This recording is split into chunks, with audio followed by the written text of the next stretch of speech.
zumindest, wenn dieses Video online kommt und ihr es hören könnt, dann scheint zumindest schon mal alles wieder relativ im Blut zu sein. Deswegen, ja, ist es eh egal, was ich jetzt sage. Oder früher oder später bekommt ihr es auf irgendeine andere Art und Weise mit, wie der ganze Sachverhalt sich verhalten hat. Genau, jetzt geht es um andere Themen. Ich weiß zwar noch nicht genau welche, ich mir irgendwie nie vorher Gedanken mache, aber es wird mir schon irgendetwas einfallen, was ich hoffentlich danach nicht bereue, erzählt zu haben. Ja, das ist irgendwie immer so eine Kopfsache, weil letztendlich auf Goofy ja auch Leute sind, die hier sein könnten und andersherum, also ja, es gelangt immer an irgendwelche Leute, die es vielleicht irgendwie missverstehen oder anders verstehen und ja, keine Ahnung, aber es ist halt so. Das ist irgendwie doch dann am Ende nochmal hier etwas öffentlicher, weil es theoretisch, natürlich tut es nicht, aber theoretisch könnte es die ganze Welt sehen und ja, das ist nochmal ein Unterschied für mich.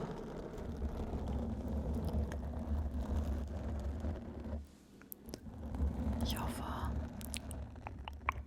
dass die Audio jetzt hier so gut ist, denn ich habe jetzt bei dem Interface das Gefühl, also weil ich das jetzt auf Stereo endlich hinbekommen habe mit den 2 Mics, dass sie nicht in einer Spur gebündelt sind, damit ich die unterschiedlich regulieren kann.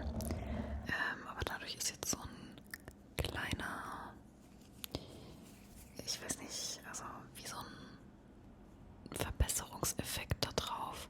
Und ich habe das Gefühl, das schneidet ein bisschen meine Stimme weg, aber keine Ahnung, ob ich mir das gerade nur einbilde. Also gebt mal gerne Feedback, wie ihr die Audio gerade wahrnehmt. Ja, weil ich da jetzt eben noch so am Rumprobieren bin. Aber ich hoffe sowieso, dass ich für die Zukunft 2 neue gleiche Mics mir besorgen kann. Denn diese hier sind ja wirklich, also da könnt ihr mich nicht verarschen, Leute.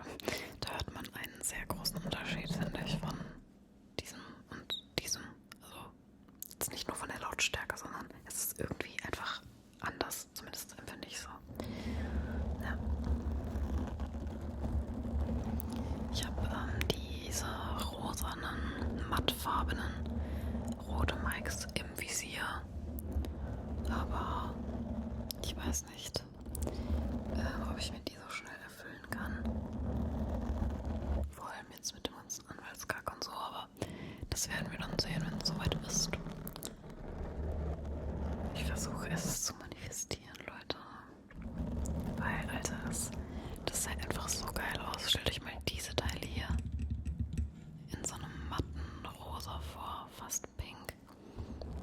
Das ist nicht nur so ein Eyecatcher dann während des Videos, sondern auch für die Thumbnails, um die Leute anzulocken.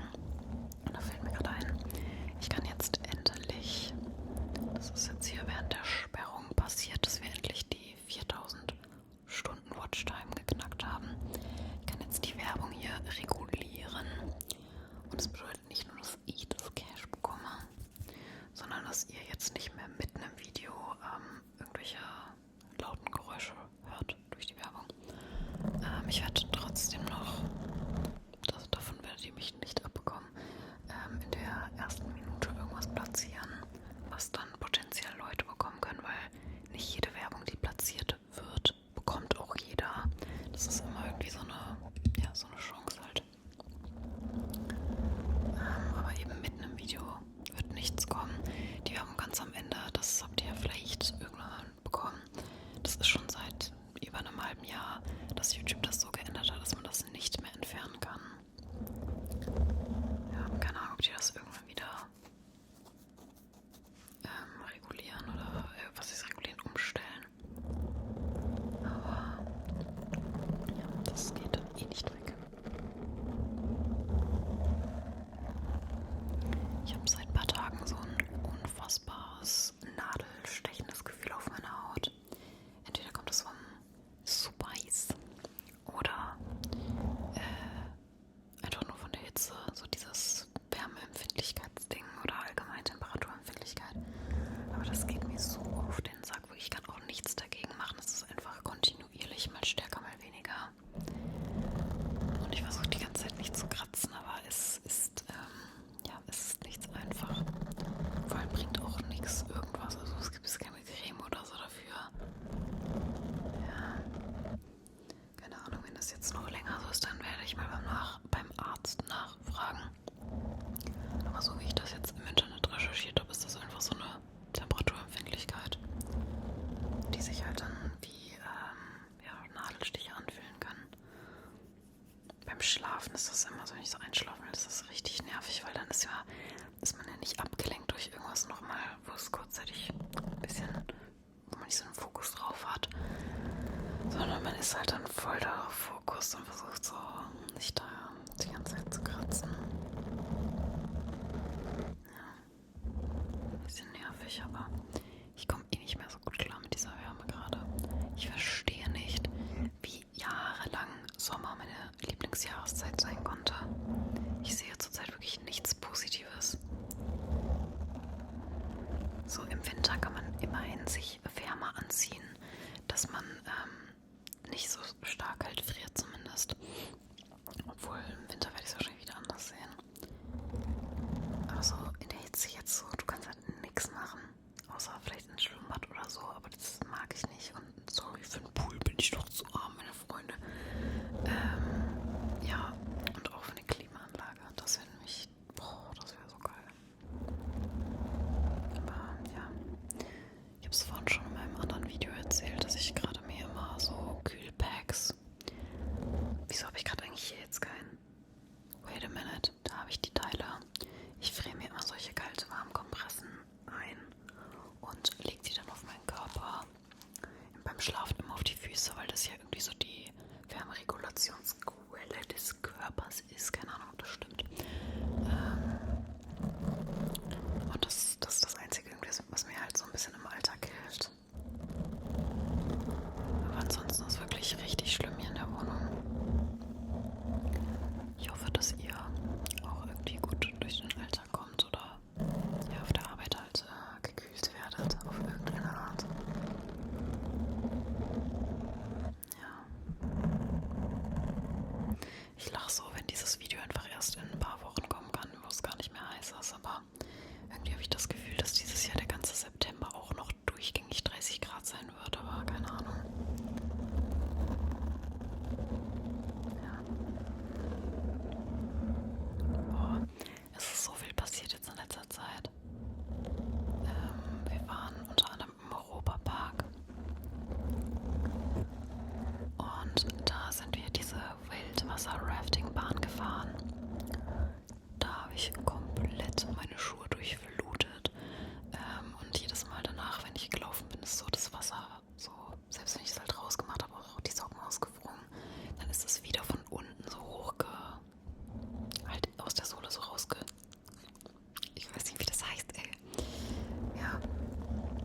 Da musste ich mir so Schlappis kaufen, so Badelatschen. Und dann bin ich einfach den ganzen Tag in diesen Teilen rumgelaufen und immer bei den Achterbahnen war ich dann barfuß, weil ich halt nicht wollte, dass sie verloren gehen. Ja, ich bin noch nie barfuß davor Achterbahn gefahren, aber das ist nochmal ein zusätzlich befreiendes Gefühl. Also kann ich jedem raten. Ist nur sehr unangenehm, durch den Freizeitpark dann so zu dackeln. Ja, weil das scheuert ja auch die ganze Zeit und man muss ultra viel Weg hinter sich legen. Also ja, das war nicht so cool. Aber ich habe es überstanden und wir sind auch die neue Voltron-Bahn gefahren. Oh, sorry, jetzt hört man hier diese Säcke die ganze Zeit. Ich muss mal ein bisschen näher kommen. Das ist so, also das Thema von dieser Bahn ist Elektrizität. Und die haben irgendwie richtig viele Loopings da eingebaut. Also man startet eigentlich schon in ein Looping rein. Es gibt einen, wo in dem Looping selber noch beschleunigt wird, also noch extra Power hinzugefügt wird. Das ist richtig krass. Und irgendwie ist es so, zumindest habe ich das bei keiner anderen Bahn, dass man durchgängig das Gefühl hat zu fliegen, weil die Sitze so,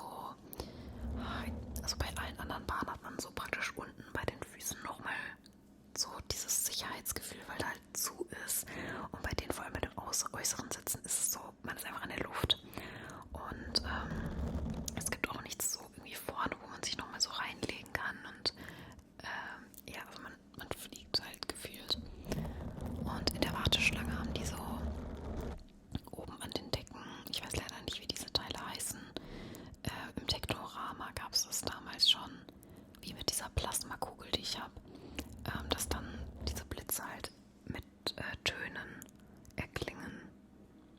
Vielleicht wisst ihr, was ich meine. Das ist übrigens gerade eine Wespe. Okay, jetzt ist sie wieder leise.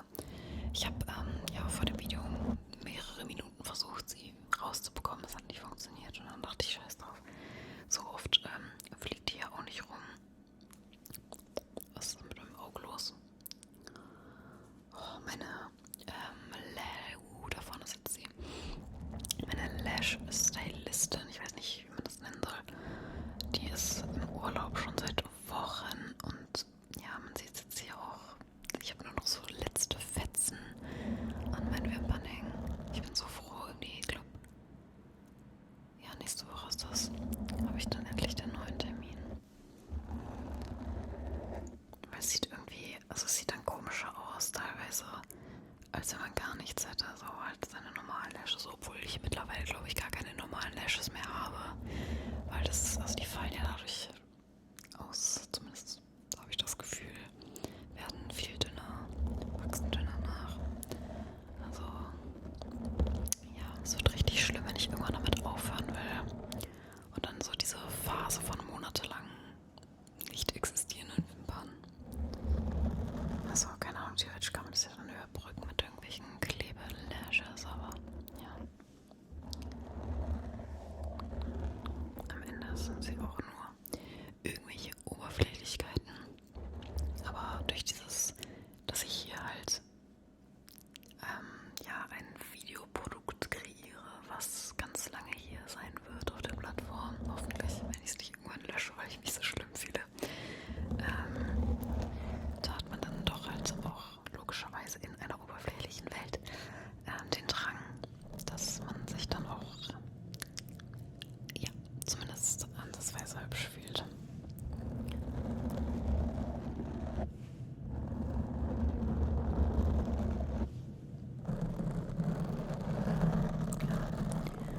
Dann war ich jetzt am Wochenende in Köln das erste Mal. Also ich war zwar schon mal als Kind in diesem Zoo dort. Leute, geht nicht in Zoos. Wenn ihr nicht wisst, warum, bitte informiert euch darüber. Ja, ich möchte jetzt hier keine Aufklärungsstunde machen, aber es sollte jetzt mainly an die gehen, die wissen, dass es schlimm ist und sich denken, warum warst du im Zoo? Ja, ich war ein kleines Kind, meine Eltern hatten keinen Plan. Und wir waren dann da halt im Kölner Zoo. Ich weiß gar nicht, vielleicht 5 oder 6, keine Ahnung. Ja, ich glaube, damals war nicht mal allgemein diese Awareness da, so bei niemandem gefühlt. Ist das jetzt eine Fliege, weil da vorne sitzt die Wespe immer noch? Diese Geräusche. Naja, auf jeden Fall war ich sonst halt nie in Köln. Ich habe immer nur so von allen mitbekommen, ja, Köln so cool, ganzen Influencer leben da, was weiß ich. Ich habe mir wundervoll vorgestellt, wie Köln aussieht. Auch durch die Köln 50667, was ich früher mal geguckt habe. Ja, dachte ich so geil, oh. Und dann steige ich da aus mit meinem Kumpel. Wir waren beide so voll, ja, voll cool. Und wir waren so geschockt. Und dann dachten wir erst so, okay, vielleicht ist es jetzt nur so dieser also dieser zentrale Punkt halt. Weil da ja auch direkt dann der Dom ist und so diese ganze Umgebung, ne? Aber wir sind dann schon gut auch so von der Innenstadt weggefahren und waren dann letztendlich in Odonien, also in diesem Club, kann man das Club nennen. Da wo das Pascha ist das in der Straße. Bloß davor eben waren wir noch Pizza essen und so am Rhein und gegenüber von der Messe und so. Egal wo wir ausgestiegen sind, es war so hässlich. Und so, die Gegend hier, wo ich gerade schon lebe, ist schon hässlich, ne? Aber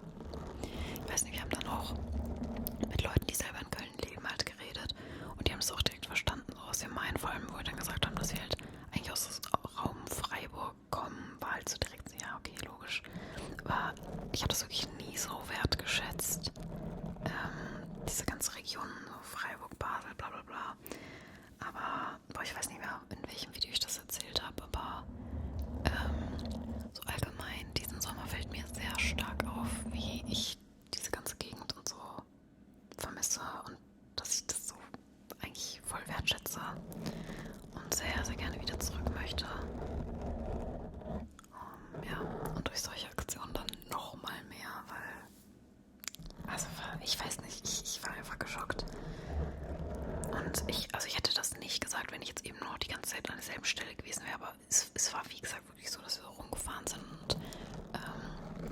und auch gute Stücke gelaufen, so, deswegen, ich weiß nicht. Ja, kann gut sein, dass es so von Events und was weiß ich sehr cool ist. So, der Club an sich war auch sehr, sehr geil. Aber ja, so wie es halt aussieht, es gibt von mir null Punkte.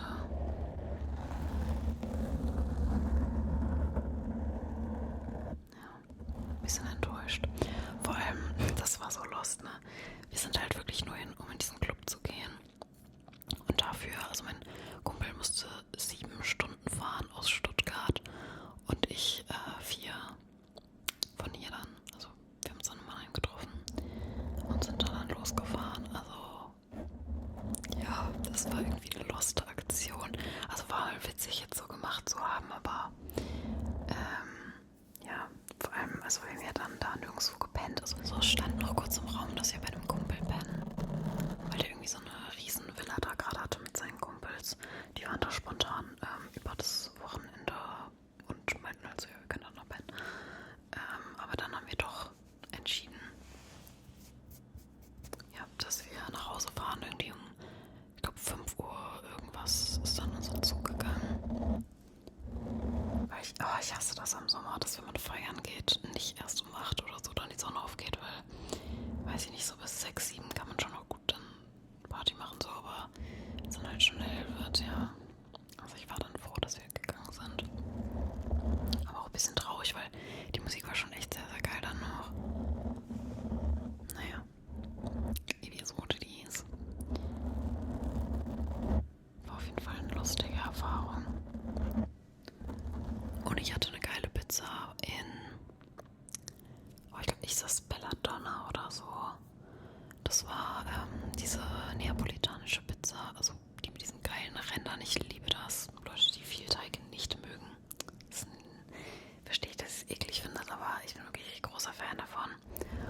Und die hatten wir dann noch geholt und sind dann rein neben gegenüber von der Messe so am Wasser gesessen. Das war richtig praktisch, weil ich hatte noch meine Picknickdecke dabei. Und dann konnte man die, also, wie kann ich euch das zeigen? Ich kann meine Hand nicht knicken. Was versuche ich eigentlich? So war die Kuhle zum Wasser hin. Also praktisch dieser Berg halt, der dann so kurz runter ging. Ich weiß halt nicht, wie man das nennt. So bevor es halt ins Wasser geht, ist dann noch so eine Erhöhung nach oben, in der man sitzen kann. Und das ist halt so eine Schräge, wie so eine Liege, wo man sich dann reinlegen kann. Ja. Das hat jetzt lang gedauert, das zu erklären. Ich hoffe, ihr habt es kapiert. Auf jeden Fall haben wir da halt dann diese Picknickdecke so reingemacht und konnten uns dann so chillig hinsetzen, schrägstrich liegen und dann da essen und ein bisschen vortrinken. Ja.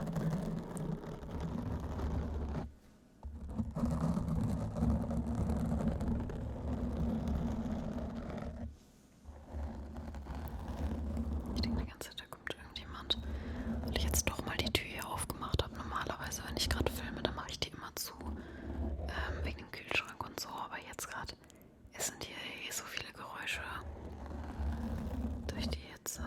Ist mein Bildschirm so laut. Das Interface habe ich auch gerade das Gefühl. Ach ja. Deswegen dachte ich mir, komm, mach ich jetzt die Tür auf, damit immer ein bisschen Luft hier reinkommt.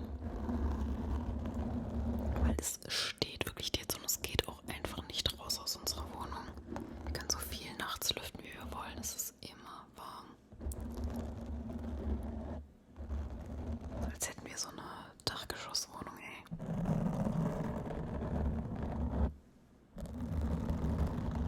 Junge, diese Wespe ist gerade hier die ganze Zeit direkt vor mir geflogen. Aber jetzt ist sie abgezischt. Ich hoffe, die bleibt da hinten. Mir ist dazu gerade eingefallen, dass ich neulich von einer Biene gestochen wurde. Mitten in der Nacht.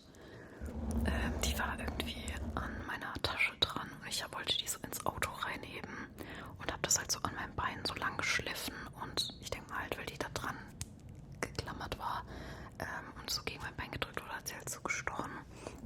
Jedenfalls, ich war es schon immer gewohnt, dass das halt dann so anschwillt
das war so fett, das war wie ein fetter Sack, der da so angeschwollen gehangen ist. Und so jedes Mal auftreten mit dem Fuß, also so dieser Druck, der dann auf den Sack gewirkt hat, es tat so weh. Ja, dann habe ich Allergietabletten bekommen und so eine Salbe und nach 3 Tagen dieses Zeug drauf machen und einnehmen, war das dann weg. Richtig geil, weil ich hatte mir also so wieder 1-2 Wochen eingestellt wie bei dem anderen Stich. Ja, es turns out, ich habe anscheinend so eine Allergie gegen diese Stiche. Vielleicht war das auch nur da, ich weiß es nicht. Ja, das war nicht so geil.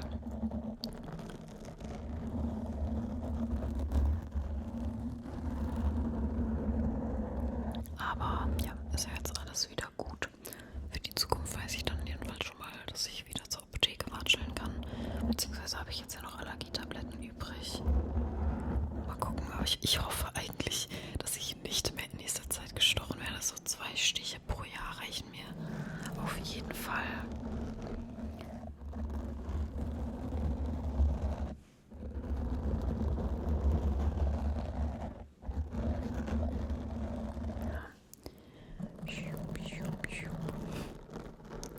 Ich finde es so interessant, weil wir haben 4:35 Uhr und ich habe gerade nicht das Gefühl, dass es so krass auf den Straßen gerade voll ist, wie noch vor 1-2 Monaten. Da war das ja gefühlt ab 4 Uhr war Schicht im Schacht. Was ich immer sehr komisch fand, weil im Winter war gefühlt erst ab 6 Uhr Schicht im Schacht. Aber vielleicht bilde ich mir das auch gerade nur ein, weil, keine Ahnung, eigentlich kann es nicht sein.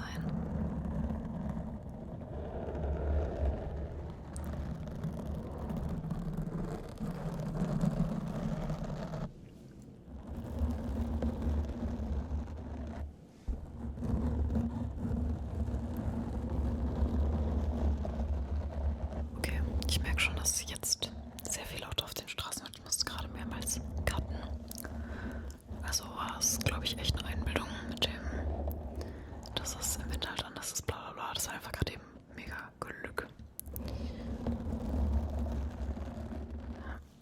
Aber ich glaube, dann ist es auch besser, wenn wir uns dem Ende zuneigen. Ich bin gar nicht sicher, ob ich jetzt irgendwas voll Wichtiges nicht erzählt habe. Aber eigentlich schon, weil ich hatte schon das Gefühl, dass in letzter Zeit viel passiert ist. Vor allem, weil ich ja schon viel erzählt hatte in den Videos, die ich schon mal gedreht habe. Ich habe dieses Video ja 3-4 Mal schon gedreht. Also ich glaube, das ist jetzt das 4. Mal. Und dann sind ja jetzt immer wieder Wochen vergangen. Also ich weiß nicht. Irgendwie kommt mir gerade voll wenig vor, was ich so gelabelt habe. Vor allem mir nicht mal alles, was so passiert ist. Ja, Ben hatte noch Geburtstag. Da waren wir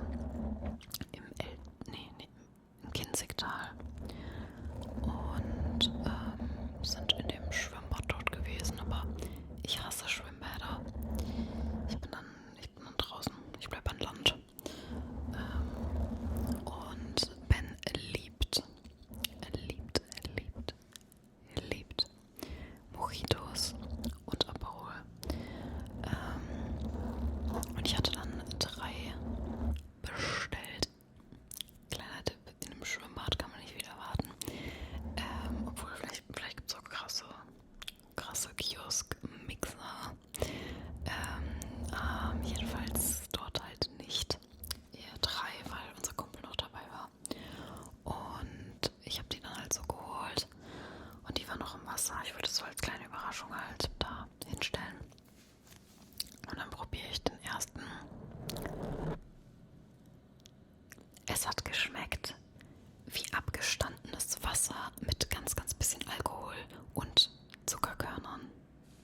Wirklich, das hatte nicht mal ansatzweise was mit Mojito zu tun, für die, die das nicht wissen. Durch das Zermörsern von Minze und dieser Limette, also diesen Limettenstückchen, entfaltet sich so ein sehr spezielles Aroma. Und in diesem Mojito war nicht mal ein Minzblatt drin. Und ja, also da gemörsert war da auch nichts. Also die hat da einfach die Stückchen Limette reingeworfen und das war's. Ja, und ich weiß nicht, irgendwie, ich habe zurzeit teilweise sozial gute Phasen, wo ich wirklich einfach auf Leute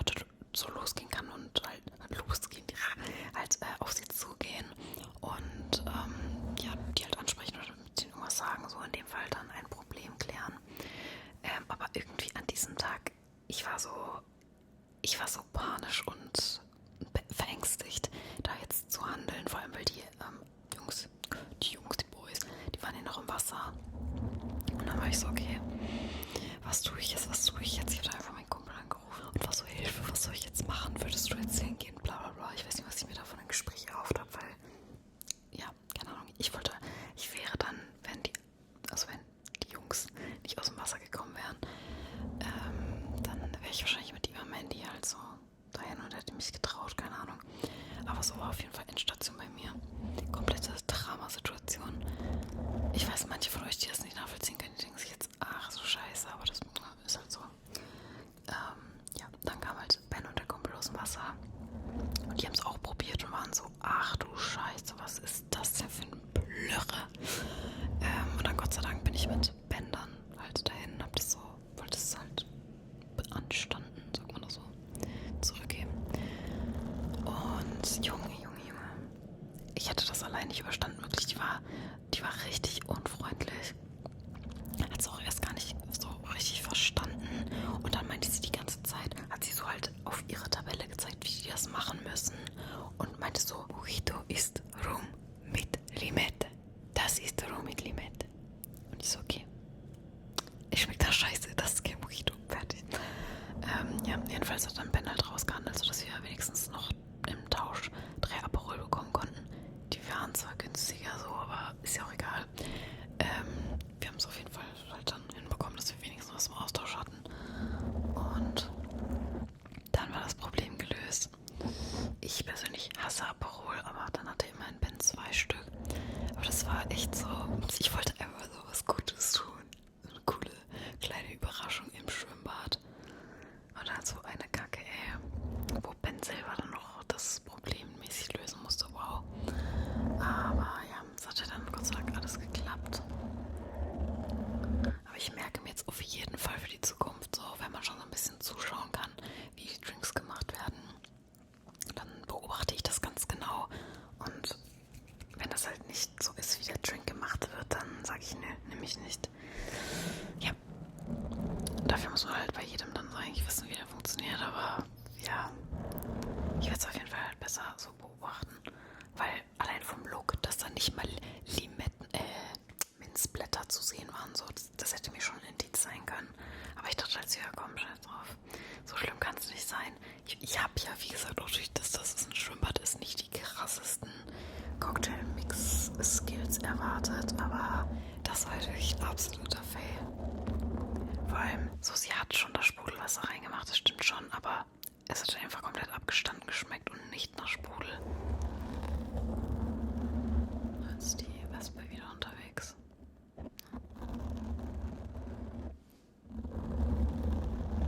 Okay, das war dann jetzt die letzte Story für heute. Und ich hoffe, ihr konntet ein bisschen dazu entspannen. Oder sogar einschlafen, dann hört ihr das hoffentlich gerade gar nicht. Ich bin sehr gespannt, wann dieses Video online kommt. Ja. Also, dann wünsche ich dir jetzt alles Liebe. Liebe. Und hoffe, dass wir uns ganz bald wiedersehen. Ja. Bis dahin.